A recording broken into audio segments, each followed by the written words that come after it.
Welcome back to my channel, guys. Today magluto tayo ng garlic butter shrimp with cabbage. So guys, ito yung nilagay ko is garlic, onion, then the shrimp. So very easy lang ito, guys. Just quick shrimp and the wok.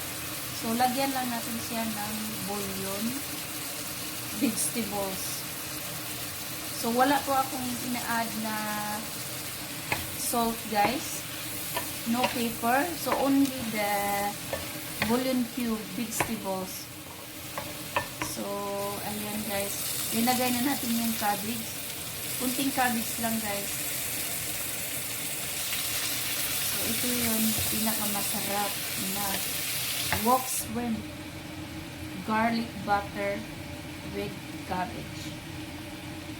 So guys, thank you for watching.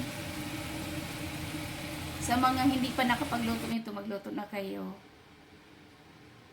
Ayan guys, ito na yung finished products natin.